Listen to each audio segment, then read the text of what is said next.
Lovely. Okay, so as I said earlier, thank you so much for joining us on this webinar. It's great to have so many people on the line, and it's such a relevant topic, isn't it? Not just if you are an Actus customer and you're rolling out Actus, it's relevant for all of us if we're in an HR, learning and development, or organizational development role where we're trying to deliver change. The human aspects, as I will go into on the next slide, are often the reasons that are blamed for change not happening effectively. And it's interesting when we consider why that is. And so that's why my little strapline here is that if we're going to deliver change effectively, we need to think about being change agent superheroes. So that's the analogy we should take on. We can all wear our capes for the duration of this session as we think about delivering change within our respective organisations.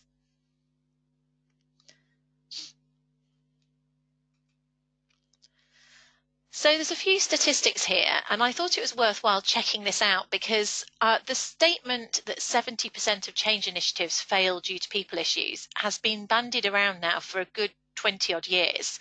So you'd like to think we'd have got better at change. Unfortunately, the statements that you can see on the right, McKinsey, a recent survey of business executives indicate that the percentage of change programs that are a success today is still just 30%. Now, there's a little bit more behind that. Doesn't automatically mean that 70% fail, but what their research seemed to indicate was that only 30% delivered the desired successes. 30% delivered some of what they wanted, and 30% failed, broadly speaking. So we're still not good enough at change. And I think it's interesting for us to consider what the reasons are. So over the course of this webinar, I'll outline some of the likely causes of this, and then we'll look at how we can help to identify those and avoid them, and of course what we can do to make change more effective in our organisation. And then I'll apply the Coty model, which some of you will have heard of, and use a real example of a client that we were involved in who demonstrated change really effectively.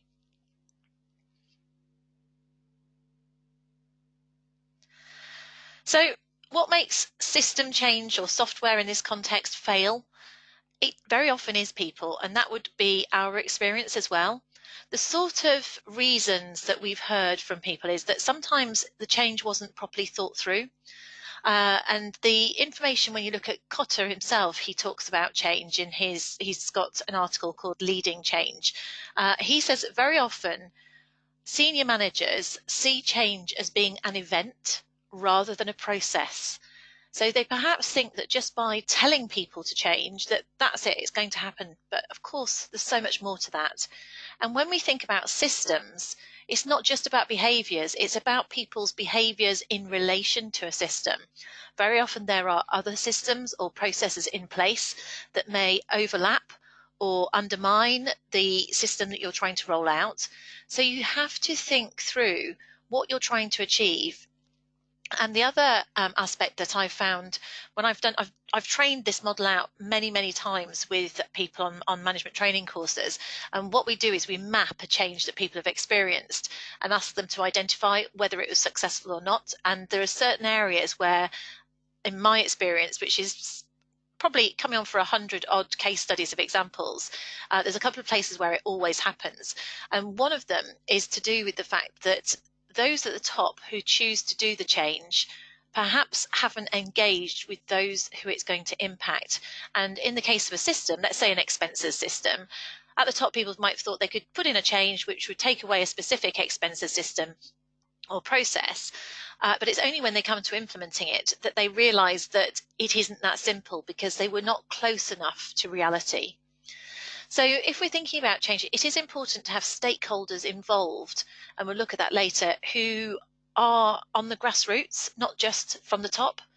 Now, that said, as you can see later on, I've said actually leadership and sponsorship is also important, but what we need is both. So you want people who have thought the change through, but you also want to have clear leadership or sponsorship from above. And those leaders also need to be prepared to role model any change. Again, they are, if they roll out a change, I've seen this happen where a rollout of a system change is taking place, and a senior executive sits on the training program and says, well, this will never work. So you need to have all of these things. I'm sure these sort of things may well be resonating with people on the call. It seems like common sense, but actually what we need to do is avoid this list of bullets. Now, I'm not going to go into this in great detail because actually it's a whole different topic, but that means that we need to be prepared to be change agents or change superheroes, and we may need to preempt some of these issues from happening. So whether it's taking aside our senior manager and making sure that they realize that they need to role model, or whether it's ensuring that you've got a group of people on your in the group of people trying to make the change who are actually in touch with reality, let's say at the grassroots level. Those are all things that we can influence, but we need to think about early enough in the change process.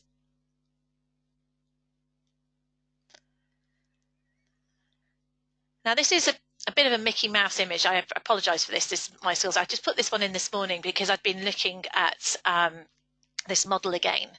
I've always referred to the Unfreeze, Change, Refreeze model, and this goes back to the 1950s, Kurt Lewin's model.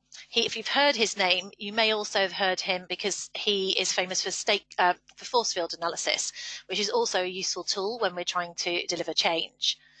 So he basically explained that in order to achieve change in an organization, first of all, we have to go through a stage of unfreezing that organization, effectively melting down the way we're doing things currently. Only then, when you've unfrozen it, let's say we've frozen the ice and it's now in water, is it in a position for you to remold it into a different shape? Whether it's an iceberg like on this image or whether it's star-shaped ice cubes, unless you unfreeze it first, you can't make that change and then refreeze it. So that's a fundamental aspect that we have to bear in mind. And all through change, whether you're looking at changing an organization or another topic, the change curve that people go through emotionally during change, curves tend to be the visual that you need to have in mind at all times. The other thing to bear in mind is this thing called the change equation. And the change equation essentially outlines what you need to do to be able to make change happen. And forgive me, I can't remember whose this is, but actually the change equation comes down to say that in order to achieve a successful change, you have to create enough dissatisfaction with the status quo. So we're saying change is D times A times E has to be greater than the cost. So D is dissatisfaction with status quo. A is attractiveness of the future vision. E is ease of the change. So how difficult is it going to be to actually do? Is it something quite simple? So, if I'm unhappy, let's use a really silly example, but people are always looking for quick fixes for things like weight loss, aren't they? So let's say I'm unhappy with my weight, and the attractiveness of being able to fit into my bikini before the summer holidays is very attractive as a vision. And actually someone's put an advert on Facebook which says it's going to be really, really easy to do. So in terms of that's super easy and that it's affordable. Well, of course I'm going to do that. However, so it's a magic pill that I'm going to take. I'm going to think, brilliant, I'll take it, I'll change it tomorrow. If that actual magic pill is, well, actually you need to go to the gym every day for the next 6 weeks and cut down to 1,200 calories a day, that ease piece changes somewhat in my perception. So although the dissatisfaction and the attractiveness are still the same, the ease is going to make me less likely to want to do this. And what I quite like about this equation as a metaphor is the fact that with multipliers in, you can see if actually I think it's impossible for me to achieve, it doesn't matter how much I want to do it or how dissatisfied I am with current status quo. If I think it's a zero in terms of ease, then it's just not going to happen. So those are the sort of factors that we need to bear in mind. And this also, the analogy some of you will have heard about is you have to create the concept of a burning platform in order for people to change. So sometimes people may not like the vision of the future. in a change that you might be explaining to people. So the A in this equation isn't so attractive. But if you make them sufficiently dissatisfied with you're on a burning platform, you don't want to stay anymore because it's on fire, then actually they're going to make that decision to change or move, even though it's not attractive. So that's something that's worth us bearing in mind again when we're thinking about this change, because you can imagine if the change equation isn't really powerful, as in the multipliers are not adding up, then you're going to experience resistance. And it's going to be human resistance in terms of people not wanting to move forward, and organizational resistance. And that's going to make your life harder. So back to Lewin. This is an image of the force field analysis.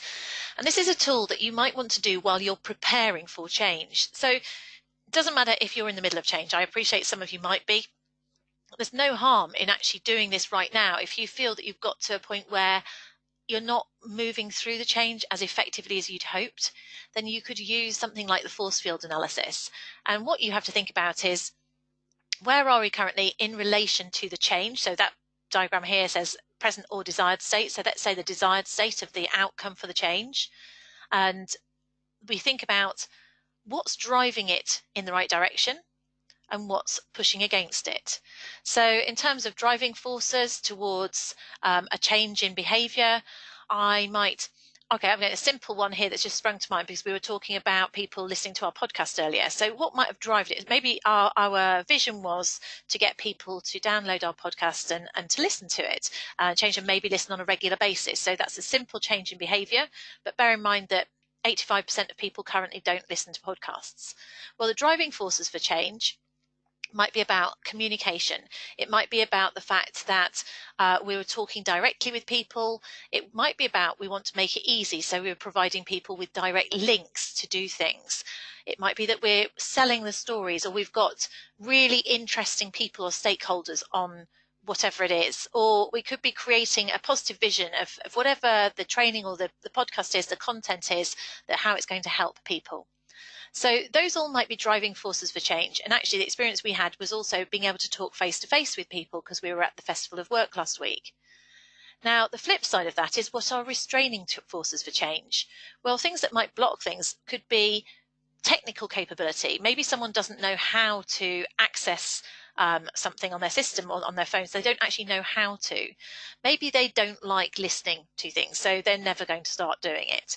But you can get the feel for what sort of things are blockers that if you work hard enough, so if we said, actually, I've never listened to a podcast and I don't know how to do it, which would be a restraining force, the way in which we were able to overcome it, if the desire was there, would be to provide an easy link.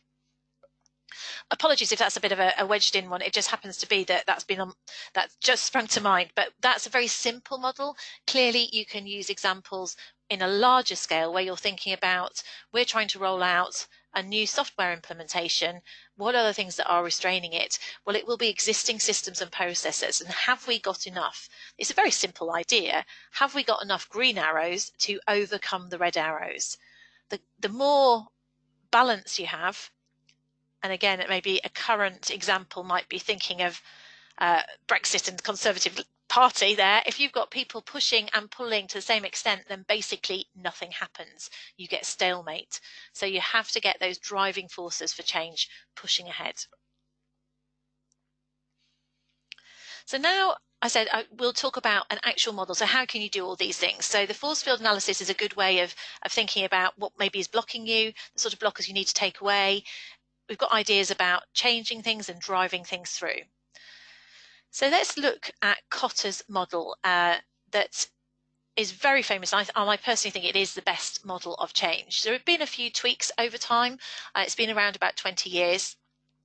And he is, as you can see at the top, he does allude to Lewin's unfreeze, change, refreeze model. So you could see this as a curve.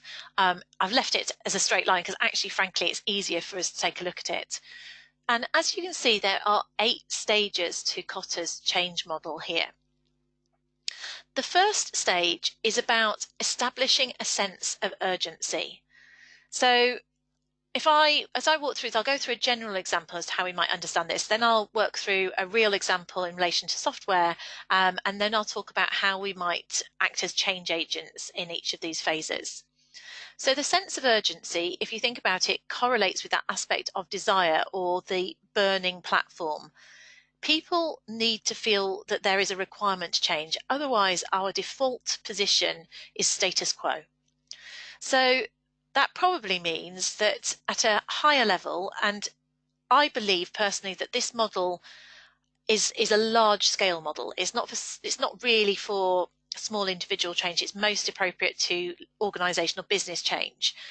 And often that means that the sense of urgency or major opportunity could well happen in a darkened room.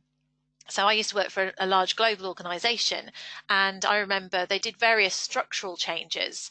And the reality was the point at which everyone would actually know about it was more likely to be here at the green stage. As we move to green, if I can control my mouse to get onto the screen, this was often where the first that many people had heard about it. Now, sometimes that's unavoidable because maybe we're going through a merger or a buyout or something. You can't communicate it until it's signed, sealed, and delivered. But certainly, if you're going to do that, it's very important to realize that what is the reason for change at the highest level? Let's take the example of a merger, which might be about making the company more profitable, isn't necessarily going to be a great isn't going to be a great motivator for the people who have to do the change. So it's worth us thinking about what type of sense of urgency needs to be created at the different levels in the organization such that it appeals to everyone wherever they are. So at a board level, I might want to increase the share price. At an individual level, I might want to have greater opportunities for career development or greater job security. So what's important is that sense of urgency, even if some of it has been discussed in a darkened room, once we roll it out to a wider audience, we still need to go through this unfreezing process in order to take people with us. So we've established a sense of urgency. We know we need to do it, and that's about creating that powerful dissatisfaction with the status quo, which makes us more likely to do it. The next stage he talks about is about forming a powerful guiding coalition. Oops, apologies, I've gone too far. And this is your change team, and this could well be, again, done twice. This whole orange phase could be done twice, depending on the scale and level of confidentiality of a change in the first place. The key about your guiding coalition is, as I mentioned earlier, is you need to have both seniority and local knowledge. It will fail if people do not fully understand what things are like on the ground. And also, if you've got people who are politically against something, then it's very likely that they will go out of their way to derail the situation. Again, I've got politics ringing through my head, but I'll spare us the pain of that.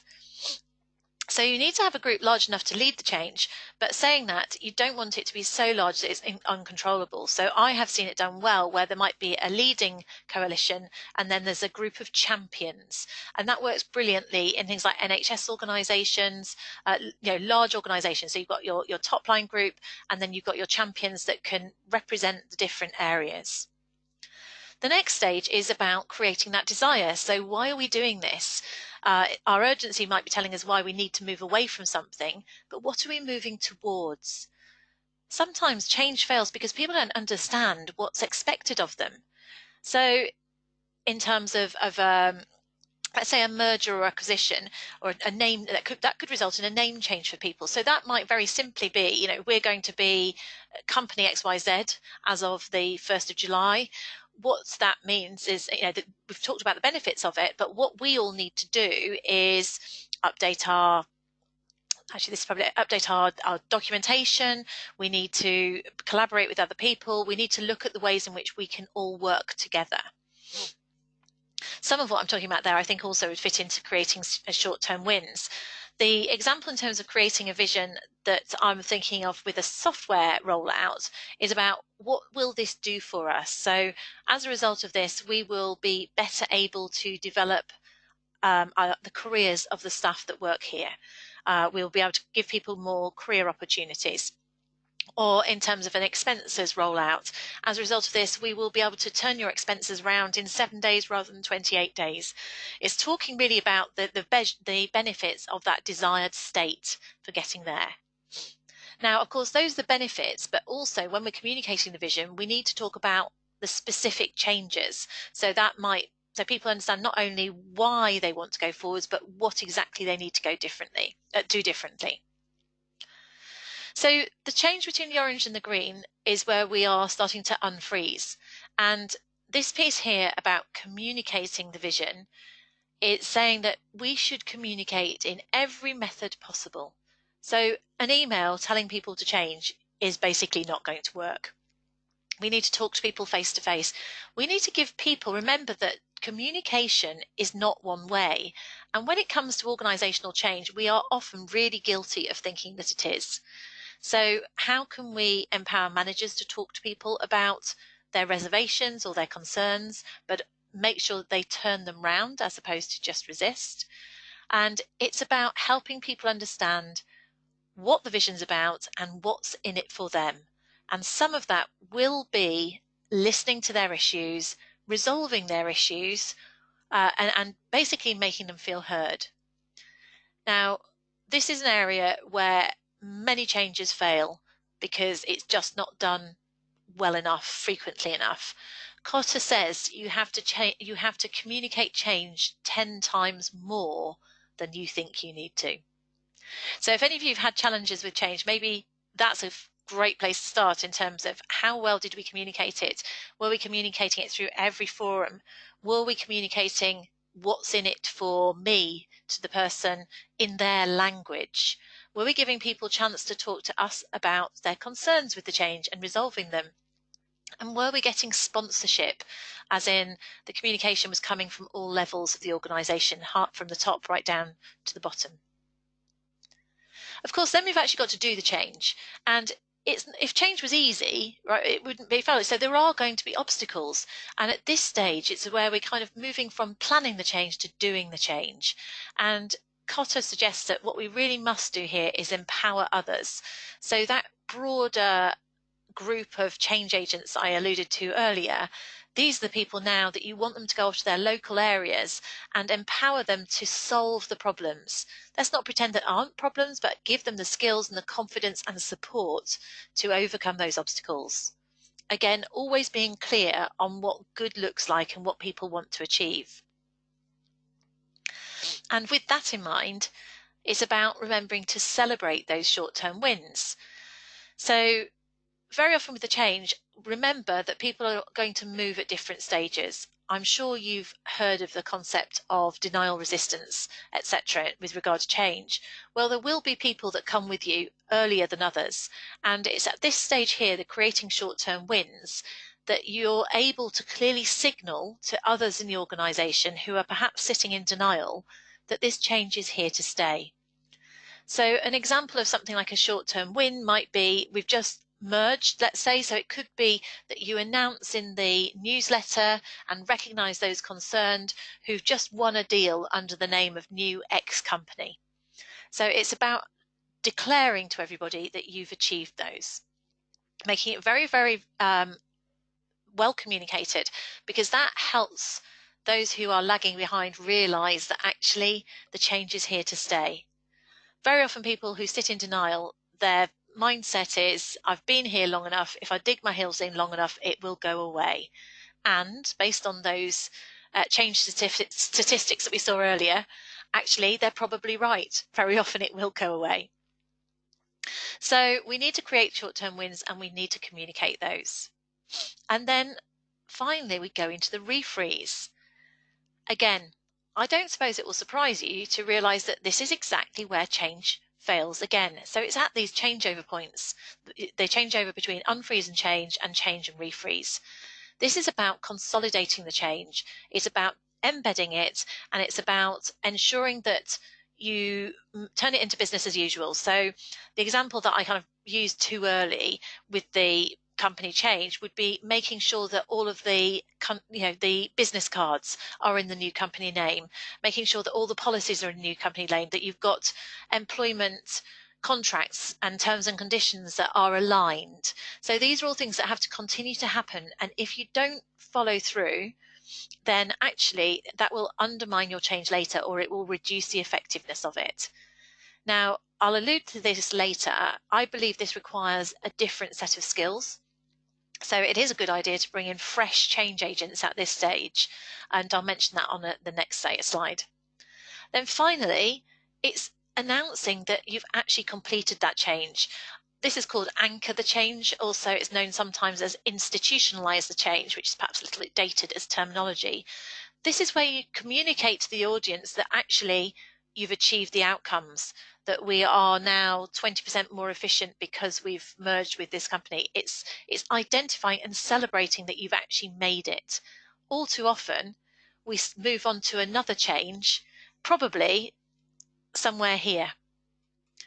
Now, if we do that and move on to another change around this stage, I'll let you have a think what your thoughts might be about what often happens. Because actually, if we do this and you visualize this as a curve, this blue stage here is us starting to push uphill again. If we don't put as much energy into the refreeze as we put into the unfreeze and change, then we will actually stop at a lower level of performance. We'll bring in another change. And you think about restructures. You've all been in organizations where you've been restructure after restructure. Actually, all that happens is we become less effective rather than more effective. So this aspect is incredibly important, but very, very often overlooked. So I've just got a few more minutes to go, and this is the case study that I alluded to earlier. This was a pharmaceutical company that we worked with and still work with about 3 or 4 years ago. Now, they had a sense of urgency in that they had a business sale and they were going to float on the horizon. So their goal was they needed to have the maximum share price, and one of the ways in which they needed to be able to do that would be to demonstrate excellent management processes and retain talent. So they needed to show to the people who, to the investors and to the market, that they were very well run as a business. They had identified that actually, although they used to be pretty well run and have good HR processes, there'd been a significant lack in investment for a number of years. And so people were dissatisfied, and actually it wasn't a strength. They identified a powerful guiding coalition, and they started off with central HR. And it was a small group of probably 5 or 6 people who made the decisions, identified the software. So it was Actus we worked with, and we worked with them. And they started to make the change, actually. And they very quickly realized, and this is this model of having enough champions, that it wasn't going to work because they were an international audience unless they had the HR business partners from all the world, and they listened to them in order to upfront recognize the obstacles that they needed to move. Now, they could have found this out later, but because they wanted to move really quickly, and actually they wanted to go live in 6 weeks, not a small undertaking with this size of organization, they needed to get everybody together in a small period of time and identify those obstacles and deal with them up front. They then created a vision. Now, as I was explaining before, there is a vision of people in terms of their overall plan for the business. At the top, obviously, they wanted to have the best valuation as possible, but individuals were not necessarily motivated by that. So there was a different message as to why they were doing this and rolling out this new PDR system. Sorry, I didn't tell you what the change was. They're rolling out Actus as a new performance development review system. They had the vision of this workforce who it's all about them feeling valued and engaged, and because people hadn't had investment over a number of years, it was about giving them that development. So then it was down to communication. So we needed to communicate the vision, and they did a great job. I really do think so. They did face-to-face communications from CEO down to every country leader was talking in town halls. They had video messages, they had newsletters, they had briefing. They set goals about what levels of uptake and usage they wanted. And they had real-time data updates, and they persisted. They followed up with people to help them ensure that they knew what was expected. On top of that, they had specific goals. So they set the goal of having 90% of the workforce would have at least 3 objectives in the system by the end of January. And later they had a different goal about everyone having a development plan by a different date. So they had clear goals and milestones that allowed them then to communicate back that they'd succeeded. Now, as I mentioned earlier, the removing obstacles, they started that by bringing in the right people at the start in terms of the guiding coalition. They had champions from all the geographic clusters, but there were other things that they needed to do, like language translations, ensuring that local managers were happy, doing different templates for different areas if they had slightly different situations. So those were all important ways of unblocking the organisation in order to deliver results. Now, short-term wins. It's much easier to have a short-term win and celebrate your success if you can explain actually that you've achieved a goal here. So 90% of staff, and they'd achieved that here. It's by the end of February 16, that was the figure it was.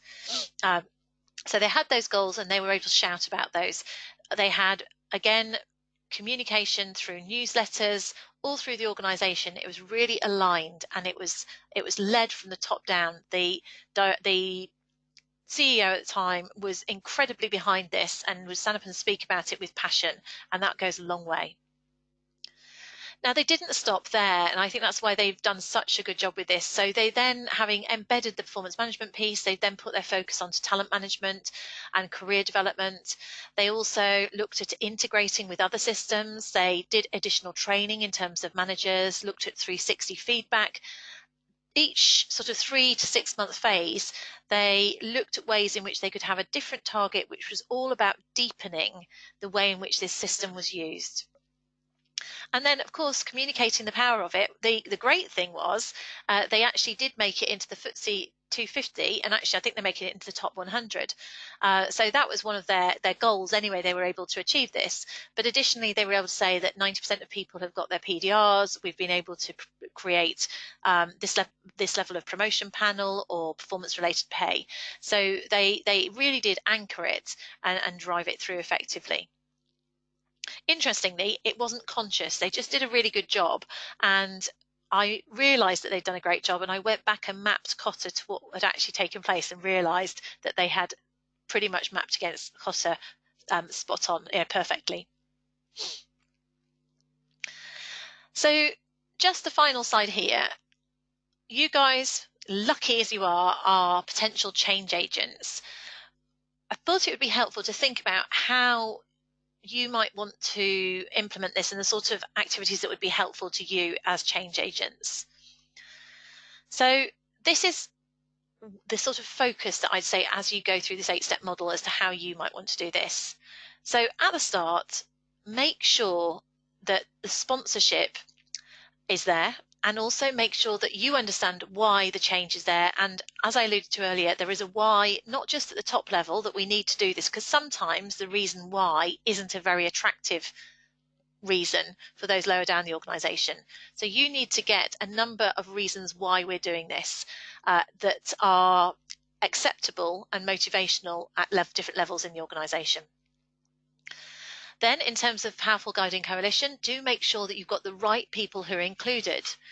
Consider your force field analysis again, and even consider getting some of those resistant, difficult people on board, because if you can turn one of those around, often they are opinion leaders, those difficult people, and it stops them from derailing the process. Think Boris Johnson. You only need a couple of people who are not supporting it loudly, whereas if you can get them on your side, that can make a big difference. Creating a vision. Again, what's in it for me? It's making sure that that vision is exciting and relevant to staff, but also it's sufficiently detailed. They understand that it's been thought through. There's nothing worse than being told to do something that you just know isn't going to succeed, and you know that it hasn't been thought through. So that thinking needs to have happened. Communication. Much as we can go out and communicate it as HR professionals, we really do need a senior at convincing sponsor. I certainly, in my role within an organisation, spent plenty of time writing letters that the CEO put their name to. you can't wait. I would actually advocate that you write it, you know what needs to be said, just make sure it's sponsored. And actually, if you can, have the confidence to take some of those people to one side, because very occasionally, well, not as occasionally as I'd like it to be, you will have people in senior roles who say the wrong thing. And if you know you've got one of those, then have a word with them and help them understand the message that you'd like them to communicate, that would be most helpful to communicate. Remove obstacles. This is about driving through. It's about keeping momentum and refocusing people, because it gets hard here. You may need more people here. And this is around the stage, the second half, where I think you start to think about bringing additional people in. People might be getting exhausted, so you need additional change agents to disseminate this through and keep it moving. Make sure that the short-term wins are shouted about. We're very good at not doing that. So make sure the shouting also, if possible, is senior, and get recognition for those people who are leading the change. Those champions, they may be dealing with personal resistance where people are saying they don't want to do it. They may be personally having to go and say, please, can you complete this document or log into this system? So make sure that they get recognition, and those who are leading the way are seen at a high level as doing what you should do. At this stage in change, I would say shout loud about the positives and have a quiet word with the laggards. Later, if you're into the point where you've been through the cycle and it's, let's say, year 2, by all means, name and shame laggards. But initially, I would say just stay positive with these things. And then we've gone about consolidation. Don't stop, set ongoing milestones that embed the change. In terms of fresh blood, I'm thinking in Belbin language, if people have come across Belbin. Resource investigators tend to be great at the start of change, but they definitely lose enthusiasm by now. What you really need are people who are great at implementing and completer finishers who will help you consolidate that change. And then finally, make sure you have monitoring checks that carry on for some point after the change. An example of that would be, so in this PDR example we talked about previously, they reported on those metrics to the board every month. So they had a report which basically said that sales have delivered 85% of their appraisal forms, which is highly unlikely. Actually, it's probably might be 40% in my experience with sales organizations, whereas customer service is at 80% and engineering is at 90%. If that sort of information is provided at the board level, then that will keep on driving and implementing it. So put some sort of reporting which carries on after you think the change has ended, because it probably hasn't, to make sure it's properly embedded. Okay, so on to the last slide. If we are going to be change superheroes in our own right, this means that we have to lead, so it's inspire and manage change. We're managing people. We have to influence upwards, sideways, and downwards. We need to think about what's in it for me, for everybody at different levels. It does require passion and enthusiasm. It also requires us to be courageous. We may have to go and challenge people who are a senior, who aren't doing what they need to. Communication is two-way. We also have to listen and empathize, because people don't always like the change. The interesting thing is, if they don't like it, often what we do is we ignore people's emotions. But actually, if you let them explain how they feel and empathize, even though you can't change it, that can help move people on. Be committed to the end and bring people along with you. Don't do it on your own. Collaborate with others. So in order to do all those things, clearly you have to be a rather beautiful chameleon, don't you? So that draws this to conclusion. Feel free to ask me any questions that you may have. I'm going to put the slide up, which just says, if you haven't come across our HR Uprising podcast, you might be interested in it, because the very first one is about how to be a change superhero. So it's more about the personal attributes that we might need to take on as change agents ourselves. So I'll open this up. Please feel free to chat or comment. If you need to disappear, that's fine. Just say goodbye or disappear, and we'd welcome your feedback. I hope you found that reasonably useful.